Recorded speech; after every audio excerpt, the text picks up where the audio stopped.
नाज़रीन, प्रोग्राम रुपया पैसा में आपको खुशामदीद कहते हैं। स्टॉक एक्सचेंज तमाम नफ्सियाती हुदूद को पार करके कहीं से कहीं पहुंच चुकी है।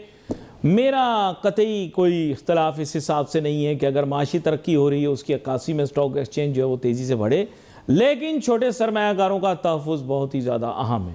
बहुत दफ़ा इधर ही प्रोग्राम में बैठकर हम ये बात करते रहे कि स्टॉक एक्सचेंज इतनी नीचे क्यों है, और मैंने कई मरतबा कहा कि स्टॉक एक्सचेंज अपनी कदर से नीचे है। ऐसा क्यों है, ये एक सवालिया निशान है। और फिर ये भी ज़ेर बहस आई बात कि क्या इसको मज़ीद और नीचे भी होना चाहिए। और एक वक्त पे अजीब व गरीब सूरत हाल थी स्टॉक एक्सचेंज की। हम यहीं प्रोग्राम में बैठते थे, फाजिल मेहमानों से डिस्कस करते थे, उनसे पूछते थे कि स्टॉक एक्सचेंज के अंदर अर्निंग भी आ रही है, नंबर्स भी हैं, कभी कभार तो जीडीपी ग्रोथ रेट भी आ रहा है, इंटरेस्ट रेट भी कंट्रोल के अंदर है, इकोनॉमिक इंडिकेटर्स भी सही डायरेक्शन में, लेकिन स्टॉक एक्सचेंज नहीं बढ़ रही। क्यों? तो उसके लिए फिर हमें सफाइयाँ देनी पड़ती थी। हालात भी बिल्कुल साजगार थे, इदारों का किरदार भी बहुत मस्बत था, पहले भी था, अब भी है। तो मामलात कहाँ किधर उलझ गए, और सरमायाकारों का तहफ़्फ़ुज़ कैसे होगा, और स्टॉक एक्सचेंज में तरक्की भी हो रही है, क्या मईशत के ऊपर उसका इम्पेक्ट आएगा, बात करेंगे। बहुत ही अहम मेहमान हमारे साथ शामिल गुफ्तगू होंगे। डायरेक्टर PSX जनाब अहमद चिनाई साहब, किसी तारुफ के मोहताज नहीं है। वेलकम करता हूँ आपको शो में अहमद चिनाई साहब। जी वालेकुम सलाम। अहमद चिनाई साहब, ये मौजू आपके सामने सीधा साधा रखता हूँ कि यही प्रोग्राम था, यही जगह थी, आप प्रोग्राम में मौजूद। कई मरतबा हम लोगों की बहस इस मौजू पर हुई कि मार्केट जो है वो अंडर वैल्यूड है, और मार्केट को या तो गिरने दें या इसे बढ़ाएं, इसमें कोई ना कोई परफॉर्मेंस आनी ज़रूर चाहिए। लेकिन माजी के अंदर आप और मैं इस पर काफ़ी बहस करते रहे।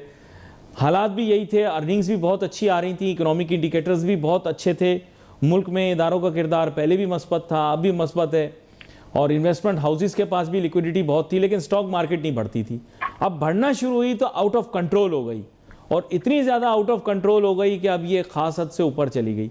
मुझे याद है एक दौर था, अहमद चिनाई साहब आपके साथ प्रोग्राम किया करता था, अगर किसी दिन आप रुमाल भी अच्छा लगा लेते थे जेब में तो रेगुलेटर पूछता था कि अहमद चिनाई, मतलब आपकी बात नहीं कर रहा, मफरूज़े की बुनियाद पे बात कर रहा हूँ, समझाने के लिए हमारे मेहमानों को कि भाई एक ब्रोकर है या स्टॉक एक्सचेंज का पार्टिसिपेंट है, ये कैसे इतना लाइट मूड में है, और आजकल देखो तो स्टॉक मार्केट बढ़ती जा रही है, कोई पूछ ही नहीं रहा।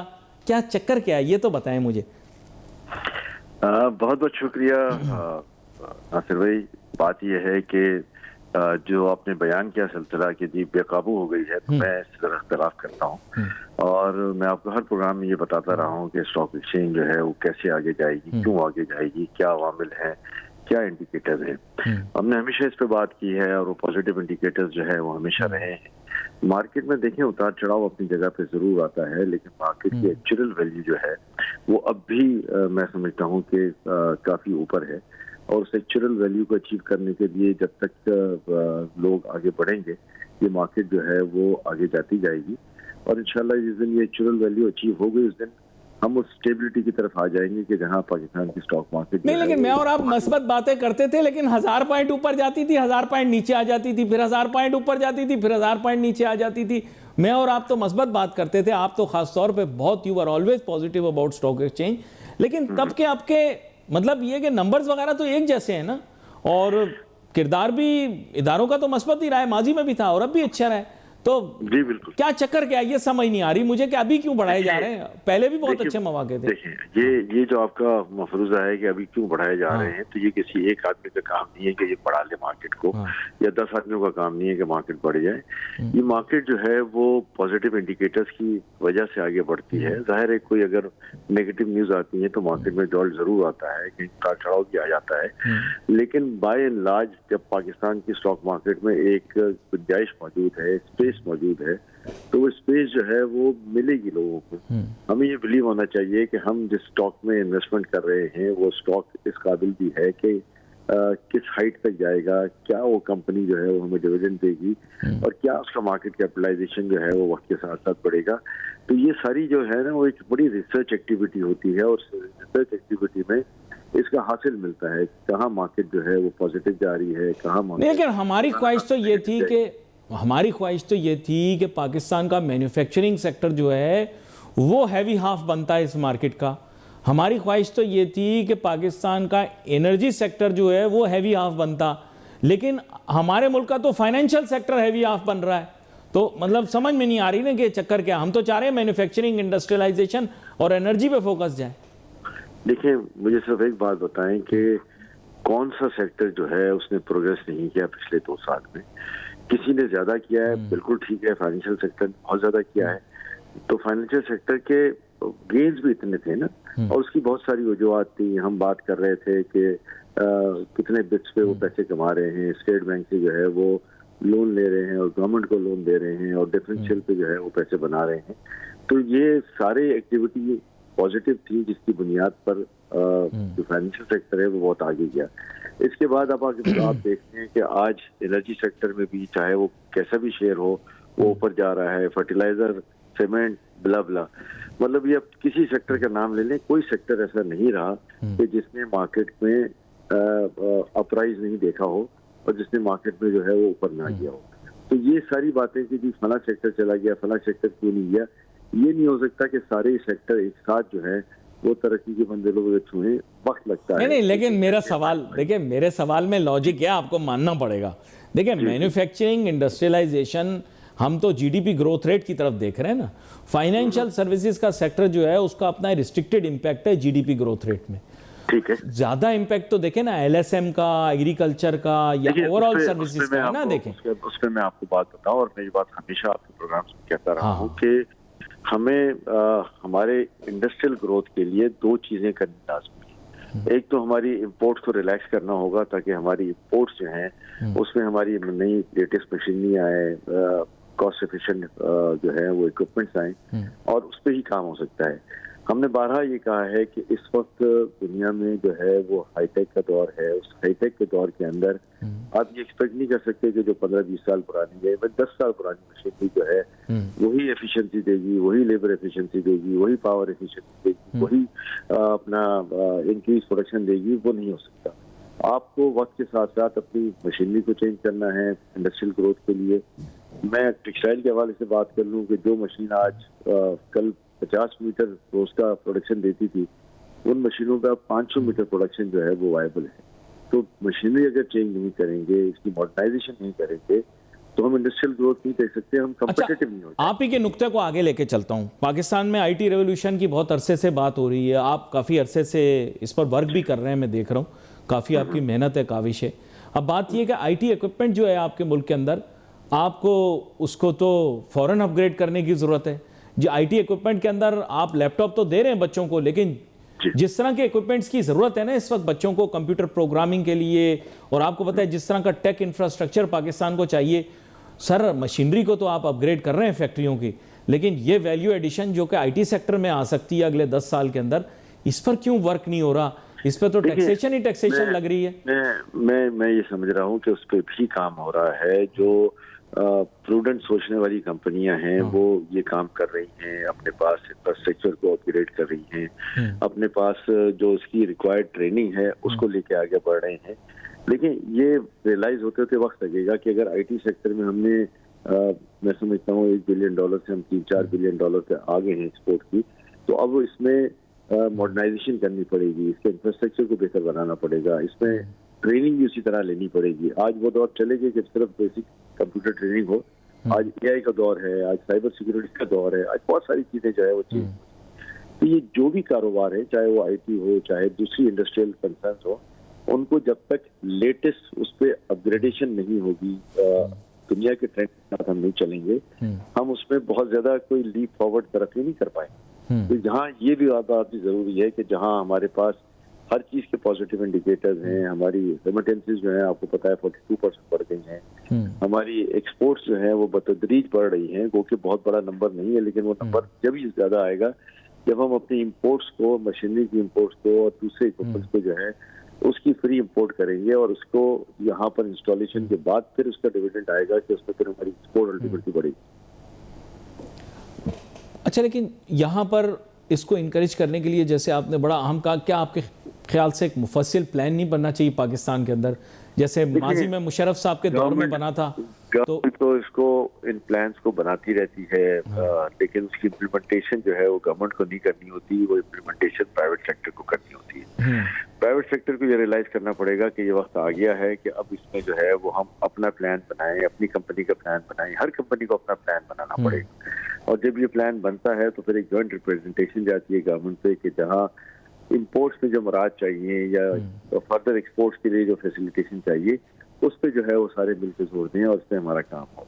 तो ये एक विन विन पोजीशन जब ही हो सकती है जब सारे इकट्ठे होकर एक इस मिशन पर आ जाए कि जी हमने अपनी प्रोडक्शन बढ़ानी है, हमने अपनी मशीनरी को अपग्रेड करना है, और हमने पाकिस्तान की एक्सपोर्ट्स को जो है वो सहारा देना है। अच्छा, यहाँ पर we are targeting some numbers. मैं स्टॉक एक्सचेंज पे वापस आ जाता हूँ। प्रॉब्लम ये है कि हमारा पहले भी आप काफ़ी इस बारे में वर्क भी करते रहे, because you are on board of the stock exchange. So main aim is that the stock exchange needs to have more companies coming in and we need to generate more equity. लेकिन aim ये capital in other words. So main aim ये है कि we need new public offerings. और मुझे काफ़ी मेरे, क्योंकि मैं पढ़ाता भी रहता हूँ, तो many of my students told me that there have been offerings in the past 2 or 3 years, but the issue is the capital collected is not as much. आपके ख्याल से क्या गवर्नमेंट को इस पे वर्क नहीं करना चाहिए?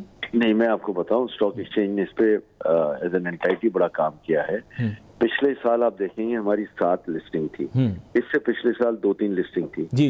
इस साल इंशाल्लाह उम्मीद ये है कि 11-12 लिस्टिंग जो है वो हमारी पाइपलाइन में है, मुमकिन है ज्यादा भी हो जाएं। जी। तो मिशन जो है वो स्टॉक एक्सचेंज की, जब हम तरक्की की बात करते हैं और स्टॉक एक्सचेंज में आम आदमी के फायदे की बात करते हैं, तो जब तक यहाँ पर कैपिटल सब्सक्राइब नहीं होगा ये काम मुमकिन नहीं होगा कि आम आदमी का इसका एक्सेस जब भी बढ़ेगा जब कैपिटल आउटफ्लो हमारा बढ़ जाएगा।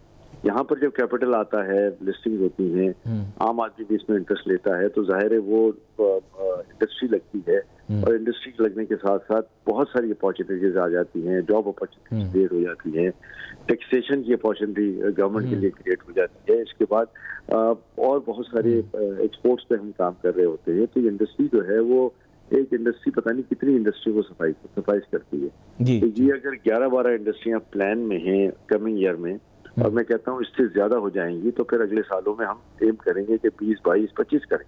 तो ये एक ट्रांसफॉर्मेशन प्रोसेस है पाकिस्तान स्टॉक एक्सचेंज का, पाकिस्तान की इकोनॉमी का, और ये बेनिफिशियल होगा हम सब के लिए, हमारे मुल्क के लिए भी। ये भी बड़ा अहम नुक्ता है जो कि आपने पेश किया। अच्छा, एक पहले इंसेंटिव स्कीम हुआ करती थी लिस्टिंग के लिए ना, कि मतलब जो लोग आ रहे हैं स्टॉक एक्सचेंज की तरफ उनको बहुत इंसेंटिवाइज किया जाता था, तो रिवाइव कर लें वो इस बजट के अंदर इंसेंटिव स्कीम के? नहीं, इसका तो फायदा ही होगा, IMF भी नहीं रोकेगी। बिल्कुल होना चाहिए, इसमें टैक्सेशन में रिबेट होनी चाहिए कि इसमें डबल जेपडी होती है कि ना सिर्फ कंपनी को टैक्स लगता है, बल्कि जो डिविडेंड हम डिस्ट्रीब्यूट करते हैं उसको भी टैक्सेशन के ज़मीन में आता है, और फिर जो इस डिविडेंड का जिसको मिलता है वो भी फिर फुल टैक्सेशन में जाता है, वहाँ पे भी फिर वो टैक्स दे देता है। तो ये जो मल्टीपल जेपडी है उसको खत्म होने की जरूरत है, उसको स्ट्रीमलाइन करने की जरूरत है, और जहाँ डिविडेंड पे आउट है वहाँ पर मैं समझता हूँ कि एग्जेम्पशंस भी बहुत सारी मिलनी चाहिए। अच्छा, ये कॉर्पोरेट इनकम टैक्स के भी मुतालिक बहुत सारे लोगों की मुख्तलिफ आराएं आपने क्योंकि जिक्र इसमें कर दिया। मुसाबकती अमल के अंदर भी कहते हैं Pakistan has one of the highest corporate income taxes. So how do we fix this problem? देखिए, बिल्कुल सही बात है। हम 31-32% यहाँ कॉर्पोरेट टैक्स की बात करते हैं, फिर 15% सुपर टैक्स की बात करते हैं, इसके बाद वो WWF और एक और टैक्स है, ये सब मिला के हम पता नहीं 50% के करीब चले जाते हैं। और उसके बाद इनफैक्ट जब शेयर होल्डर को मिलता है अपना डिविडेंड, तो उसको भी 15% कट के मिलता है। तो ये बड़ी हैवी टैक्सेशन है जो दुनिया में इसकी नज़ीर कहीं। हमें इसको फौरी तौर पर रिव्यू करने की जरूरत है। SIFC ने भी इस बात पर जो है वो अपना दिया है कि हमें अपने टैक्सेशन स्ट्रक्चर को, हमें अपने पावर स्ट्रक्चर को और हमारे जो डिस्काउंट रेट है उन सब को मैनेज करना है, उन सब को निचली सतह पे लाना है, ताकि हमारी जो इकोनॉमिक एक्टिविटी है वो फुल फ्लो में आ जाए। और उसके बाद गवर्नमेंट जब ये फुल फ्लो में आए तो बतदरीज जो है वो टैक्सेशन को बढ़ा सकती है। लेकिन आज हमें मेन स्ट्रीम में लाने के लिए ये एग्जम्पशंस और ये जो भी मराहत हैं वो देनी पड़ेंगी ताकि इंडस्ट्री हमारी चल जाए। अच्छा, हाइपोथेटिकली स्पीकिंग मुझे थोड़ा सा एक्सप्लेन कीजिएगा। हाइपोथेटिकली स्पीकिंग, माजी के अंदर तो मैं खैर बहुत दफ़ा देख चुका हूँ ये, मैंने तो पथराव भी एक दौर में देखा था कि जब पत्थर भी पड़े हुए थे, मैं दाखिल हुआ था सहन में, तो लेकिन यह कि मैं आपसे ये जानना चाहता हूं कि गॉड फॉरबिड, अल्लाह ना करे कि अगर मार्केट गिरे, वैसे तो कारोबार के अंदर गिर सकती है, ये तो हम आपके लिए नेक ख्वाहिशात का इजहार कर रहे हैं, लेकिन कारोबार तो कारोबार होता है। लेकिन अगर मार्केट गिर गई तो क्या your risk aversion measures are in place? क्या आपकी रिस्क मिटिगेशन और स्मॉल इन्वेस्टर्स की आपने प्रोटेक्शन की हुई है या नहीं? देखिए, मैं आपको एक बात का पूरा यकीन दिलाता हूं कि स्टॉक एक्सचेंज में जो रिस्क मिटिगेशन की आप बात कर रहे हैं वो पूरी तरह एनफोर्स्ड है और पूरी तरह जो है उसकी इम्प्लीमेंटेशन है। ये अब मुमकिन नहीं रहा खुदा ना खास्ता कि मार्केट गिरती है, भाई गिरेगी, 7.5% गिरेगी, 10% गिरेगी। नहीं, नाउजुबिल्लाह, I take my words back, गिरेगी तो कभी किसी लेवल पर, लेकिन मैं आपको प्रैक्टिकल बात कर रहा हूँ। जी, तो जिनके पास अपना स्पॉट माल होगा उनका लेट से 10% कम हो गया, लेकिन जो फ्यूचर्स में होंगे जाहिर है उनको एक वो नुकसान होगा, लेकिन उनका नुकसान उस हद तक होगा जितना उनका एक्सपोजर मार्जिन है या एक्सपोजर है। जी, तो उस मार्जिन और एक्सपोजर के बाद तो कुछ नहीं होगा ना। हाँ, अगर आपने मार्जिन और एक्सपोजर किसी ट्रैक होल्डर ने सही तरीके से प्लेस नहीं किया अपने कस्टमर के, तो फिर मैं समझता हूँ कि उसकी गलती है, ये सारी चीजों को जानने के बावजूद भी और सारे एनफोर्समेंट्स के बावजूद भी। तो बाय एंड लार्ज मैं नहीं समझता कि 98-99% तो मार्केट में जो है वो कोई खदशा है। एक आधा परसेंट हमेशा रहता है कि जो सही तरीके से अपने पास इम्प्लीमेंटेशन। देखिए, ये कारोबार है। I will be very frank with you, I sorry, I take my words back, नाउजुबिल्लाह। मैं प्रोबेबिलिटी को आपके सामने रख देता हूँ। I will be very straightforward कि मार्केट गिर सकती नहीं, मार्केट गिरेगी, एक वक्त पे तो गिरेगी, जाहिर बात है, मार्केट यूनिडायरेक्शनल नहीं हो सकती। आपको याद होगा एक जमाने में मार्केट गिर रही थी, मैं और आप बात कर रहे थे, आपने कहा मार्केट चढ़ेगी और मार्केट चढ़ी। तो इसका माने ये है कि डायरेक्शन लेकिन 2009 से क्या क्या आप लोगों ने चेंजेस किए हैं सिस्टम के अंदर कि अब दोबारा से वो चीज ना दोहराई जाए, ये मैं आपसे देखिए, आपको ये पता है कि ये स्टॉक एक्सचेंज जो है वो वाहिद मार्केट है पूरे पाकिस्तान के अंदर जो फुली कंप्लाइंट है। आपकी किसी मार्केट में भी चले जाएं, कहीं ना कहीं कैश ट्रांजैक्शंस होती हैं, कहीं ना कहीं जो है वो उतार चढ़ाव होता है, बिलों में हेर फेर होता है। ये वो वाहिद मार्केट है जो ऑटोमेटेड है, जहाँ 100% आप वाइट कैपिटल के साथ आते हैं, आपकी केवाईसी पूरी होती है, जो आपका साथ में और इन्वेस्टर्स होते हैं उनसे केवाईसी पूरी होती है। तो कोई वजह नहीं है कि यहाँ पर ये सारी चीजें हों। फिर कैश डीलिंग ना स्टॉक एक्सचेंज में हो सकती है, ना होने की कोई गुंजाइश मौजूद है। इसके बाद जो ब्रोकर्स के पास इन्वेस्टर्स के पैसे पड़े होते हैं वो भी सेपरेट अकाउंट में पड़े होते हैं और उसको जो है वो ब्रोकर टच नहीं कर सकता। तो गॉन आर द डेज के जहां आपके पैसे ब्रोकर के रहमो करम पे होते थे और ब्रोकर उसको अपनी मर्जी से इस्तेमाल करता था। तो ये सारी जो रेगुलेशंस हैं, सारी जो कंप्लाइंस हैं वो हुई हुई हैं और अब ये चीजें मुमकिन नहीं है जिसका आप जिक्र कर रहे हैं या जिसको फोर्स ही आप कर रहे हैं। बल्कि एनसीसीपीएल की आज हमारी बोर्ड मीटिंग की इस बात का आदा किया गया कि हम फुली अपना रिस्क कंप्लाइंट इस वक्त हैं। कोई भी खुदा ना खास्ता मार्केट आज अगर 1 बिलियन शेयर का काम हो रहा है और कल 2 बिलियन का भी होता है तो भी हम जो है वो अपना हमारा रिस्क जो है वो इसमें कोई नहीं है और हम स्मूथ फ्लो में बाहर चले जाएंगे। आजकल आपको पता है कि जहां हमारा वॉल्यूम जो है वो 30-35 अरब का होता था, अब हम 100 अरब को क्रॉस कर गए। तो जहां 100 अरब को क्रॉस कर गए और वहाँ मार्केट जो है उसमें कहीं थी क्या नहीं थी, तो मैं समझता हूँ कि हम बहुत बेहतर पोजीशन में। अच्छा, अहमद चिनाई साहब शेयर खरीदते हैं या बेचते हैं, I have got nothing to do with it, right?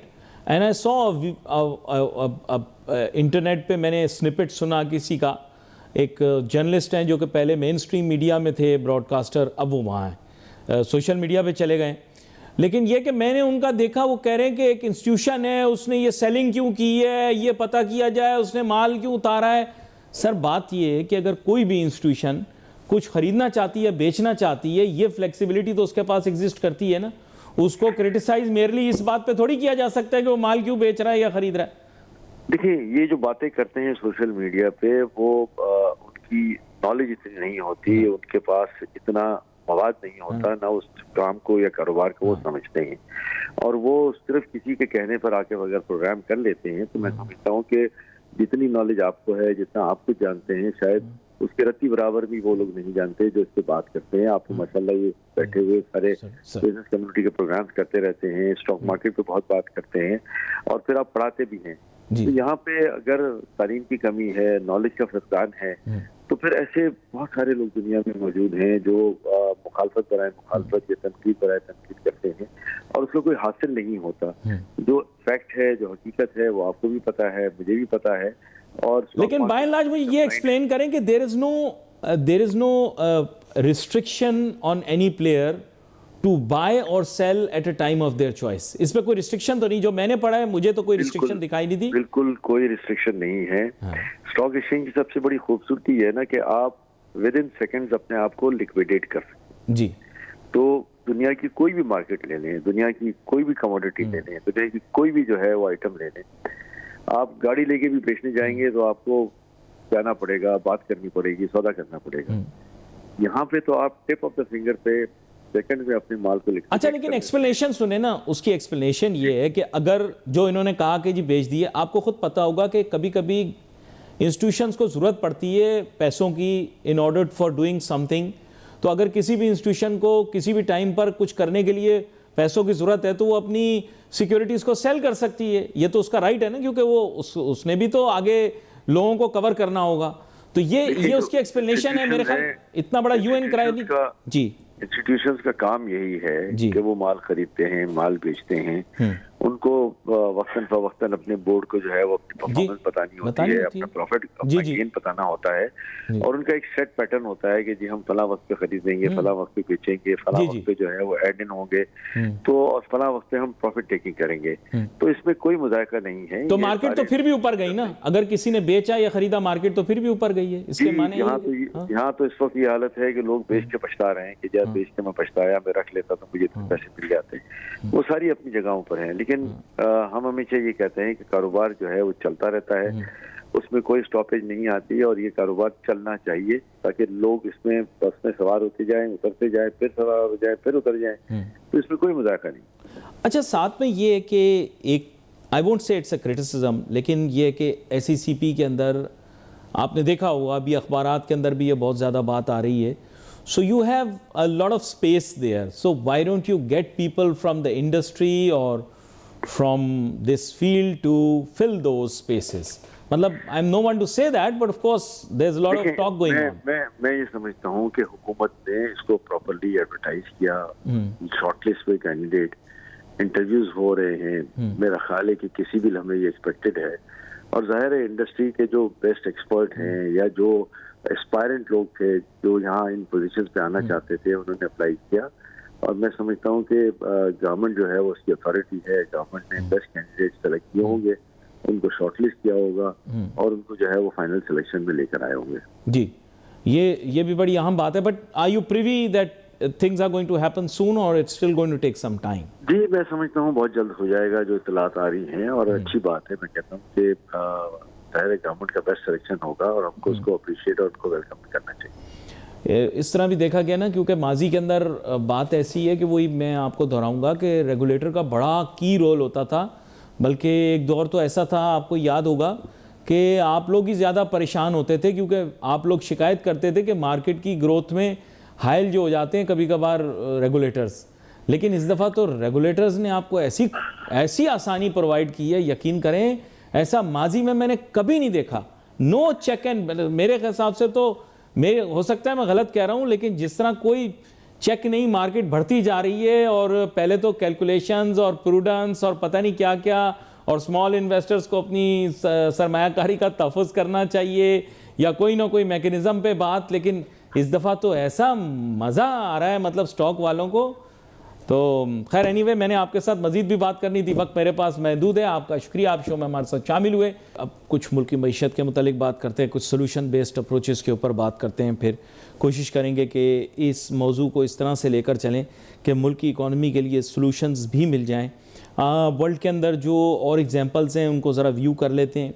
जहाँ रैम्पेंट इन्फ्लेशन हुई है वहाँ पर किस तरह करेंसीज़ को मैनेज किया गया है। किसी मुल्क के अंदर तो करेंसी का सिस्टम ही चेंज कर दिया गया है, कहीं कहीं 1 0, 2 0, 3 0 करेंसी से निकाल दिए गए हैं ताकि करेंसी जो है वो मैनेजेबल हो जाए। इस तरह भी हुआ है।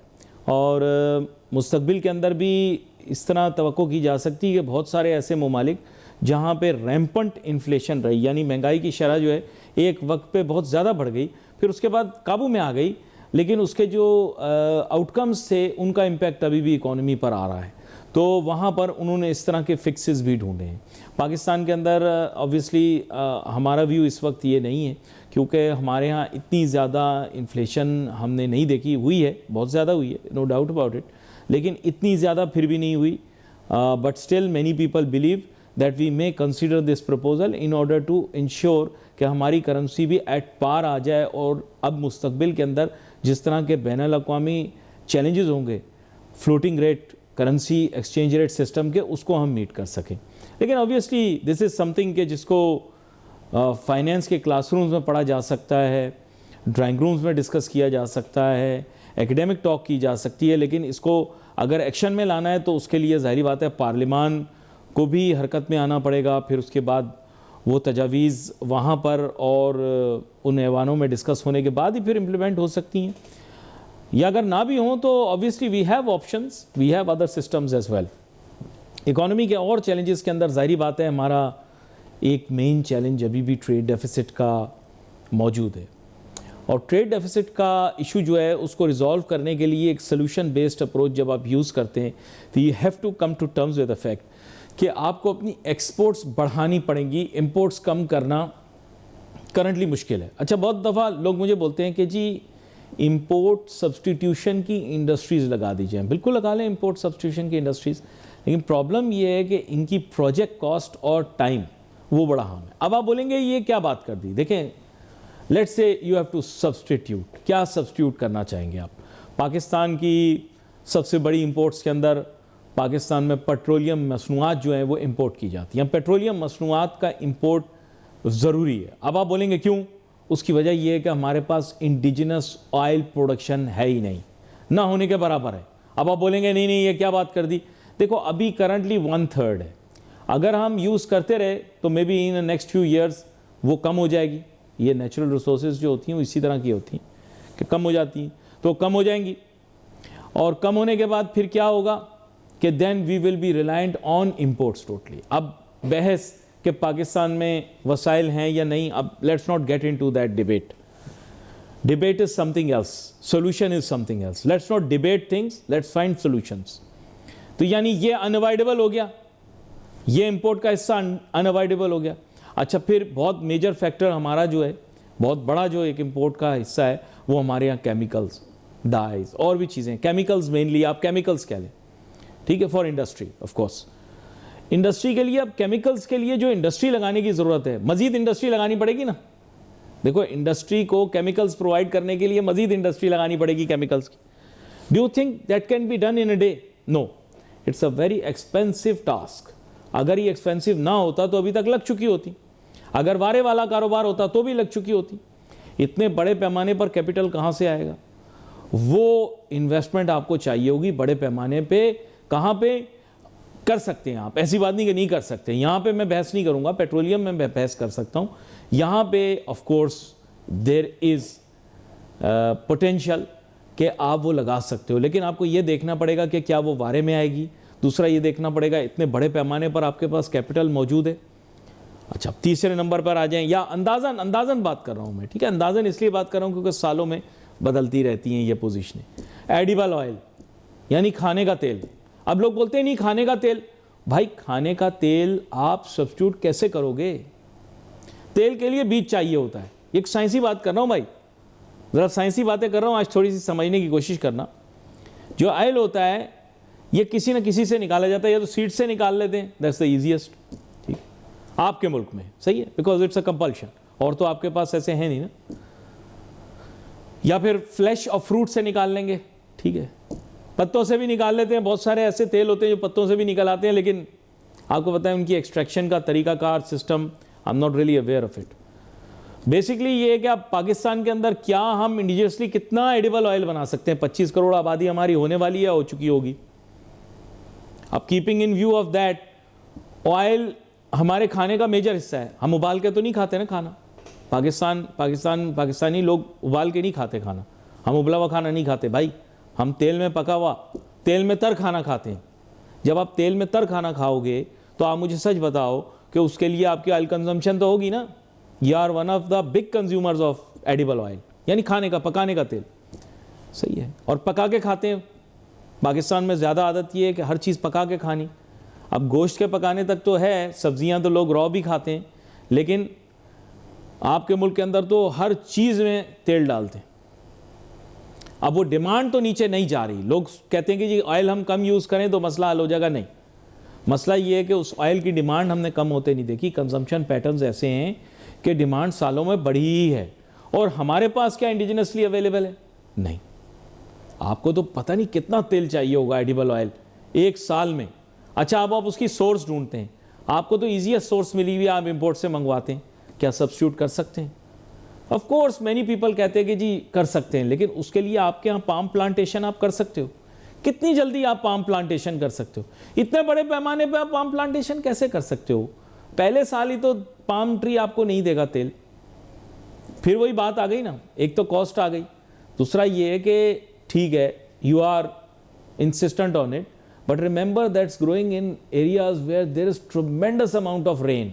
बहुत बारिश होती है, जहाँ से आप ये मतलब पाम ऑयल का आप अपनी तरफ से प्लान बना रहे हो ना, पाम ऑयल के लिए you need tremendous amount of rain through out the year. May be, I don't know, I'm not excellent at agriculture, but I'm just saying from where it is coming, they are having tremendous amount of rain. आप कहाँ से लाओगे? अब ये सोचो ना, आप तो रिवर फेड हो, पानी इतना कहाँ से लाओगे? अब वो बारिशों वाले सिस्टम से आएगा। अब सिर्फ एक बारिश में नहीं होगा ये काम, you need lot of water for it, जहाँ तक मेरा अंदाजा है। Because if you bring what plants you are saying कि जी हम यहाँ प्लांट करना चाहते हैं, of course they are growing in very rainy temperature, sorry in very rainy weather, वहाँ पे बारिश बहुत होती है। अब ये देखो रियलिस्टिक बातें होती है। सोल्यूशन बेस्ड अप्रोच क्या होती है? जो रियलिस्टिक बातें करे, रियलिस्टिक बुनियादों के ऊपर आपको सब्स्टिट्यूट निकालना पड़ेगा। पीनट ऑयल यूज़ करेंगे, एक ज़माने में लोग पीनट ऑयल भी यूज़ करते थे, लेकिन अब भी अगर आप पीनट ऑयल यूज़ कर लेंगे, कितना बना लेंगे पीनट ऑयल? सब्स्टिट्यूट्स हैं, बहुत सारे सब्स्टिट्यूट्स हैं, लेकिन कितना बना लेंगे, कितना कर लेंगे? Of course they will come a time. अच्छा, अब ये क्या है कि इंपोर्ट्स रिड्यूस, इसका देखो बहस लड़ाई झगड़े के लिए हम यहाँ नहीं बैठे हुए कि मैं आपके साथ बहस करता रहूँ, आप मेरी बात नहीं माने, जिद करें, नहीं हम कर सकते हैं, नहीं हम कर सकते हैं। अच्छा, आप कर भी सकते हो तो you can do it overnight, you can do it in 1 year, you can do it in 2 years, you can do it in few years. In fact, you can't even do it in many years, because this plantation is not going to happen overnight. It's not going to happen. इसका मतलब 3 बड़ी imports मैंने आपको बता दी। चौथी पे चले जाएं, मशीनरी पे आ जाएं। आप जिद करते हैं फॉर्जिट चाहिए, बड़े पैमाने पर आपको मशीनरी प्रोड्यूस करनी है, तो भाई मशीनरी के लिए तो और ज़्यादा इन्वेस्टमेंट करनी पड़ेगी। वो कहाँ से लाओगे? बी रियलिस्टिक, बी रियलिस्टिक कि जी हम इंपोर्ट सब्स्टिट्यूशन कर लेंगे, इंपोर्ट सब्स्टिट्यूशन कर लेंगे। इंपोर्ट सब्स्टिट्यूशन कैसे कर लोगे आप? किस चीज़ की इंपोर्ट सब्स्टिट्यूशन करोगे? और जी मैं सुपरमार्केट में जाता हूँ, देखें बाहर से दूध आया हुआ होता है, बाहर से फल, अरे यार कुछ टन फल आया हुआ, कुछ टन दूध आया हुआ। हाँ, बाहर में जाता हूँ मैं शॉपिंग मॉल में, अरे यार शॉपिंग मॉल में पूरा पाकिस्तान जाता है, नहीं जाता है कोई शॉपिंग मॉल में जाता है क्या? लोग तो बहुत सारे घबराते हैं भाई शॉपिंग मॉल में, इलाकों के लोग तो जाते ही नहीं है शॉपिंग मॉल में। मैंने कहा क्यों? एसी भी चल रहा है, साफ़ सुथरा भी है। कह रहे हैं नहीं महंगा हुआ, जबकि सस्ता होता है। ये मैं बता दूं आपको, ये जो बड़े बड़े रिटेल स्टोर खुले हैं ये आम दुकानों से सस्ते हैं, लेकिन लोग घबराहट में नहीं जाते हैं। एसी वेसी है, पता नहीं पैसे न ले लें, एसी चल रहा है, एसी के बिल के पैसे ना ले लें। भाई वो नहीं लेते, वो तो चाहते हैं कि आप वहाँ आओ, वो तो चाहते हैं आप वहाँ आओ। अब मेन एम ये है कि आप समझने की कोशिश करें क्या बात मैं कर रहा हूँ। इसका मतलब ये बड़े इंपोर्ट आइटम आप नहीं सब्स्टिट्यूट कर सकते। जो लोग आपको ये लोरियां कहानियां सुना रहे हैं उनको बोलें भाई प्लीज़ रियलिस्टिक हो जाए, सोल्यूशन बेस्ड अप्रोच। अच्छा, फिर आप एक्सपोर्ट बढ़ा दें, इसका मतलब ये कि नाउ एक्सपोर्ट बढ़ानी पड़ेगी ना। एक्सपोर्ट किस में बढ़ाओगे? तो एक्सपोर्ट अब कैसे बढ़े, ये एक बड़ा अहम सवाल है। लेकिन मुझे ज्वाइन कर चुके हैं जनाब एहसन मेहनती साहब। वेलकम करता हूं एहसन मेहनती साहब आपको। थैंक यू जी। एहसन मेहनती साहब, अब तो आपको बार बार तंग करूंगा, क्या करूं, स्टॉक एक्सचेंज जो है ना वो बढ़ती जा रही है, रुक नहीं रही है।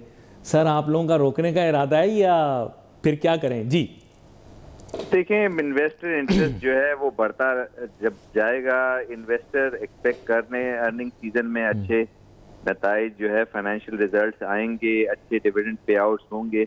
और क्यों ना हो, अगर आप देखें तो बैंकिंग सेक्टर अगर आप देखें तो वहाँ पे अर्निंग ग्रोथ है।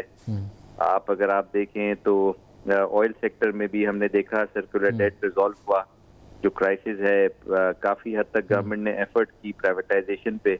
आई थिंक कि वहाँ पे भी कुछ शेयर्स के अंदर लेन देन बढ़ा।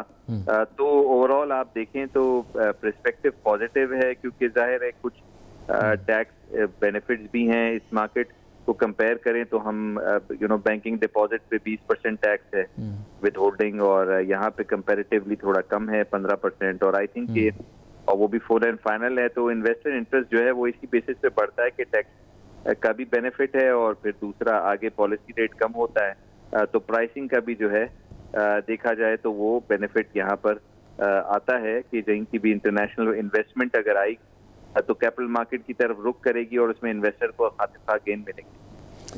अच्छा, ये बात तो सही है, लेकिन मैं आपसे अगले दिन भी बात कर रहा, वो बात मुकम्मल नहीं हुई। बात ये कि मैंने पिछले सारे सालों के उठा लिए भाई कंपनियों के, और मैंने चेक किया इंटरेस्ट रेट ऊपर जा रहा है, नीचे जा रहा है, मार्केट स्टेगनेंट, हिल ही नहीं रही अपनी जगह से। एक दफ़ा मार्केट पूरे साइकिल में से, पूरे सर्कल में से गुजरी है, इंटरेस्ट रेट भरपूर अंदाज में बढ़ा है, फिर कम हुआ है, फिर बढ़ा है, लेकिन स्टॉक मार्केट अपनी जगह से हिली नहीं। लेकिन अब जो है वो हिलना शुरू हो गई, और ऐसे हिल रही है कि रुक नहीं रही है, ऊपर की जानिब जा रही है। अच्छा, फिर मैंने कंपेयर किया पिछले कुछ सालों में, आप हैरान होंगे, पिछले कुछ सालों में कुछ कंपनियों ने इससे भी ज़्यादा अच्छी कारकर्दगी दिखाई थी, लेकिन उनके इतने अच्छे कारकर्दगी दिखाने के बावजूद मार्केट आगे नहीं बढ़ी थी। सर कोई अंदर की बात है तो बता दें मुझे। देखिए, बात तो आपकी ठीक है, जो मामलात थे वो काफी ज्यादा डिफिकल्ट मामलात थे, यानी कि पॉलिटिकल अनसर्टेनिटी थी, तो फिर इकोनॉमिक अनसर्टेनिटी थी, तो फिर लॉ एंड ऑर्डर की अनसर्टेनिटी थी। अब तो लॉ एंड ऑर्डर की अनसर्टेनिटी आपके हाथ में, आपको भी पता है कि लॉ एंड ऑर्डर पूरा कंट्रोल में है, और जो पॉलिटिकल नॉइज है वो भी कंट्रोल में ही है। जी। और अगर आप इकोनॉमिक जो सिचुएशन देखें, वहां पर कुछ बयानात ऐसे भी आ रहे हैं कि अब तो मिलिट्री चलाएगी सारे हमारे लोन्स जो हैं, IMF के जो हमारे ऑर्डर्स आ रहे हैं, इस जो इंडिया के साथ जो हमारी सक्सेस हुई है, तो आई थिंक कि ये बातें भी हैं कि $5 बिलियन के जो है वो ऑर्डर्स हैं, और आई थिंक कि अगर ये ऑर्डर्स फुलफिल हो जाते हैं तो हमारे तो लोन्स भी पे हो जाएंगे। इस तरह की कोई इंटरनेशनल नहीं, वो डिफेंस प्रोडक्शन से रिलेटेड है, और वो ये कि शायद हमारे एयरक्राफ्ट्स के ऑर्डर्स हैं जिनकी वजह से अगर वो फुलफिल हो जाते हैं, ये कहा गया अगर वो फुलफिल हो जाते हैं तो फिर ये it will move in a good direction. ये मतलब उसका कहने का, वो मैंने उस दिन देखा था, उनका कहना यही है कि अगर एयरक्राफ्ट सेल हो जाते हैं, एवरीथिंग गोज थ्रू, तो फिर we make a lot of money. Yes, that's what. बिल्कुल, आप देखें कि रोल ओवर जो हमारे जो रोल ओवर डेट की बातें हैं, जिसके अंदर फौजी ग्रुप में इन्वेस्टमेंट की भी बात है फ्रॉम यूएई, और हमारा $1 बिलियन डिपॉजिट उनकी तरफ से रोल ओवर होगा, और जो $2 बिलियन है वो रोल ओवर होगा और $1 बिलियन इन्वेस्टमेंट में कन्वर्ट होगा। आई थिंक कि ये जो जिस एरिया में आ रहा है, जिस ग्रुप में आ रहा है, वो लिस्टेड कंपनी है, लिस्टेड और कंपनी इन्वेस्टर को बहुत ज्यादा इससे बेनिफिट होगा। कैपिटल मार्केट के अंदर काफी जो लास्ट जो आफ्टर द ये जो फर्स्ट जनवरी, नहीं, लेकिन क्वेश्चन है प्राइवेट का मेजर रीजन नहीं, वो क्वेश्चन प्राइवेट प्लेसमेंट का है या वो स्टॉक से खरीदेगा? देखें, उसकी जो डिटेल्स हैं वो भी आएंगी, लेकिन ये जो बात है रोल ओवर की, जो कि हमारे लिए एक ट्रबल था, यूई का रोल ओवर डिपॉजिट। अच्छा, लेकिन यहाँ एक और पॉइंट पे आपको लेकर आता हूँ, और उसमें आपसे थोड़ी सी क्लैरिटी भी लेता हूँ। वो ये है कि सर लिस्टिंग्स आई हैं, मैं अगले दिन बैठा हुआ था क्लासरूम में अपने, तो बच्चों ने बताया कि सर लिस्टिंग तो आई हैं, 21 लिस्टिंग आ गई हैं and counting in the past 3 years और सो, लेकिन एम ये कि कैपिटल कितना जनरेट किया आपने, ये बड़ा इंपॉर्टेंट है स्टॉक मार्केट में। देखिए, आपकी बात ठीक है कि प्राइवेट सेक्टर कोई ओवरवेलमिंगली नहीं आ रहा कैपिटल मार्केट की तरफ, और कैपिटल मार्केट की तरफ आप देखें तो ये टैक्सेशन जो है, सुपर टैक्स आप देखें 10%, और इंडिविजुअल पे सुपर टैक्स 10%, और डिविडेंड पे 15%, कॉर्पोरेट पे 29%, WPPF ये 7% पे। तो आप इतने सारे जो है वो टैक्सेशन मेजर्स आप ले लेते हो, तो कौन सी आप एक्सपेक्टेशन आप लेंगे कि जो कैपिटल मार्केट है उसमें लिस्टिंग जो है, तो वो तो काफी डिफिकल्ट हो जाती है कि अगर अनटिल जिससे पहले हम देखते थे प्राइवेट पब्लिक कंपनी के अंदर 10% का टैक्स डिफरेंस होता था तो कंपनीज आके लिस्ट होती थी कैपिटल मार्केट के अंदर। अब वो बड़ी कंपनीज नहीं आती, वो कंपनीज आती हैं जो कि कैश हंग्री होती हैं, कि जिनको एक्सपेंशन की तरफ जाना होता है, और वो कंपनीज नहीं आती जो टैक्स बेनिफिट का जो है वो, बल्कि हम तो देखते हैं कि डीलिस्टिंग ज्यादा होती है, और उसकी वजह ये है कि जो टैक्सेशन है और जो डिस्क्लोजर रिक्वायरमेंट हैं वो काफी ज्यादा डिफिकल्ट हैं, और एसईसीपी काफी डिफिकल्ट के साथ जो है उन कंपनीज को चलने देता है इन्वेस्टर इंटरेस्ट के अंदर, के जहां पे उनकी जो डिस्क्लोजर रिक्वायरमेंट्स हैं वो डिफिकल्ट से डिफिकल्ट होती जा रही हैं। इंटरनेशनली ऐसे स्टैंडर्ड्स हैं जिसमें उन कंपनीज को ऐसे डिस्क्लोजर्स देने पड़ते हैं और उसको अच्छे तरीके से मॉनिटरिंग होती है। तो आई थिंक कि कैपिटल मार्केट इटसेल्फ इतनी ज्यादा ओवर रेगुलेटेड है कि वहां पे लिस्टिंग का बड़ी कंपनीज का होना आई थिंक कि उनके लिए एक डिफिकल्टी का भी साबित हो सकती है। तो इस वजह से जो है हमें इसको रेशनलाइज करना चाहिए, डिस्क्लोजर्स को भी। जो हमने कहा जेम बोर्ड पे कम रिक्वायरमेंट होती है डिस्क्लोजर्स की, तो आई थिंक कि उस बोर्ड पे ज्यादा फोकस होता है लिस्टिंग का आने का। बड़ी कंपनीज अवॉइड करती हैं इतना ज्यादा डिस्क्लोजर, इतनी सारी बातें बताना, आप कॉम्पिटिटर भी उसको फॉलो कर रहा होता है, रेगुलेटर भी फॉलो कर रहा होता है, तो काफी मुश्किल हो जाता है उसका ग्रो करना कंपनी का। तो अच्छा, ये आपने बड़ा अहम नुक्ता उठा दिया कि इतनी सारी बातें जो है कंपनीज अवॉइड करती हैं कि वो बताएं, और कैपिटल मार्केट के अंदर इसी वजह से जो है कंपनीज की लिस्टिंग जो है वो बड़ी कंपनीज की नहीं होती है, स्टेबल कंपनीज की नहीं होती है, और छोटी कंपनीज की इसलिए होती है कि उनकी रिक्वायरमेंट होती है, कैश हंग्री होती हैं, तो वो फिर आके जो है वो अपना एक कैश हंग्री कंपनीज पे इतना टैक्सेशन का भी नहीं होता है इम्पैक्ट, तो वो आके वो इतना जो है शुरू के अंदर वो इंटरेस्ट है, और फिर जब बड़ी कंपनीज बन जाती हैं तो वो फिर डीलिस्टिंग की तरफ चली जाती है। नहीं, ये तो आपने बड़े मज़े की बात बताई है, और इस पर तो वर्क करने की ज़रूरत है। फिर क्या करें, आप जो कह रहे हैं इसका मतलब फिर क्या करें बड़ी कंपनियों को बुलाने के लिए? लेकिन प्रॉब्लम ये कि ये तो दुनिया भर में है कि इक्विटी और कैपिटल मार्केट्स के अंदर जो कंपनियां आती हैं वो रेगुलेटरी फ्रेमवर्क्स को तो फिर उनको भरपूर अंदाज में अपनाना पड़ता है ना। और डिस्क्लोजर्स का जहाँ तक आपने जिक्र किया, फिर जाहिर बात है स्क्रूटाइज भी होगी उनकी फाइनेंशियल स्टेटमेंट। 2 और 2 4 ही होंगे, 2 और 2 5 नहीं होंगे।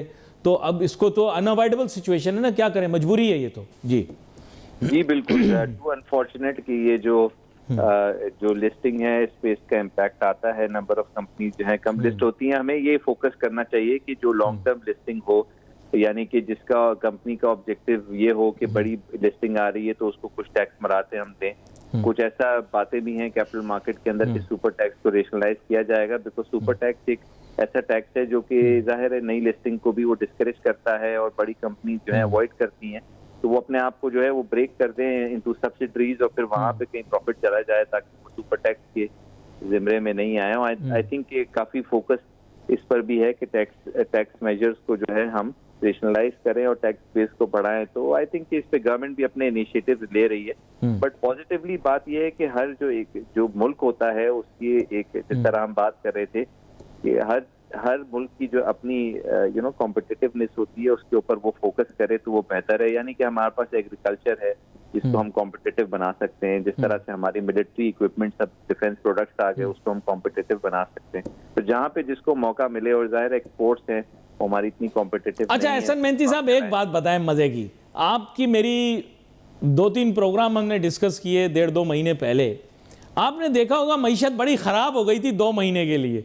हाँ, अक्टूबर और नवंबर में तो इतनी ख़राब थी मईशत कि हर अखबार, हर जरीदे, हर रिसाले में आ रहा था मईशत ख़राब हो गई, ये नंबर ख़राब, वो नंबर ख़राब, ये चीज़ ख़राब, वो ख़राब, मैनेजमेंट ख़राब। अचानक दिसंबर में इकोनॉमी ठीक हो गई।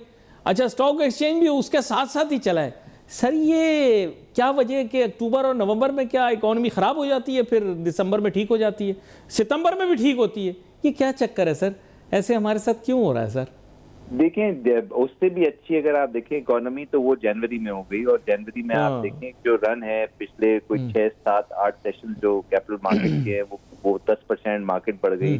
और आई थिंक कि उसका रीजन ये है कि फॉरेन इन्वेस्टमेंट जो फ्लो ही नहीं कर रही थी पाकिस्तान के अंदर, मतलब जा ही रही थी, वो आना शुरू हो गई। और फिर हमने देखा कि ना सिर्फ के फॉरेन इन्वेस्टमेंट आई बल्कि फॉरेन इंटरेस्ट भी जो है यूएई की तरफ से आया, जो कि हमें नजर आया कि वो न्यू फ्रेश जो है वो फोकस है कि हमें ऑर्डर्स भी मिल रहे हैं और हमारी जो चीजें हैं, जो हमारी जो इकोनॉमिक नंबर्स हैं, आईएमएफ की कंडीशन जो स्ट्रिक्ट हैं हम पे और जिसमें हम पावर टैरिफ को कट नहीं कर सकते, अब वो हम पावर टैरिफ भी कट कर रहे हैं, पॉलिसी रेट को कम भी कर रहे हैं। तो हमारा जो डिसीजन हमने अक्टूबर नवंबर में लिए जिसमें पॉलिसी रेट को हमने स्ट्रिक्टली टू 11%, और आई थिंक कि उसके बाद जब हमने उसके अंदर चेंज लिया, यानी कि उसको 50 बेसिस पॉइंट से कम किया, ये इंडिकेशन ये है कि ये 50 नहीं है, इसको आप 500 समझें।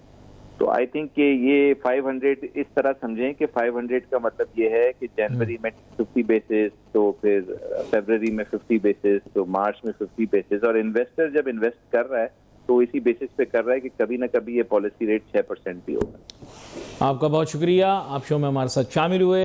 नाजरीन, बड़ी अहम गुफ्तगू हुई और इसमें बहुत सारे मौज़ूआत को हमने कवर किया, लेकिन स्टॉक एक्सचेंज के ऊपर ज़्यादा बात हुई। काफ़ी अरसे के बाद स्टॉक एक्सचेंज पे बात हुई और मैं इसीलिए बात नहीं कर रहा था नाजरीन, वरना बहुत सारे लोग कहते थे कि स्टॉक एक्सचेंज इतनी बढ़ रही है, रोज़ाना का मौजू यही बनाइए। मैंने कहा नहीं भाई, इस तरह नहीं होता। स्टॉक एक्सचेंज के साथ साथ इकोनॉमी के मेजर इश्यूज़ को भी डिस्कस करना चाहिए और आज हमने वो भी डिस्कस कर लिए। तो इकोनॉमी के इश्यूज़ भी डिस्कस हो गए और स्टॉक एक्सचेंज भी डिस्कस हो गई। स्टॉक एक्सचेंज बिलखुसूस उसके बारे में बहुत सारी बात हुई काफ़ी अरसे के बाद। We wait for message on Facebook. Ali Nasir, मेरी टीम को इजाज़त दीजिए। अल्लाह हाफिज़।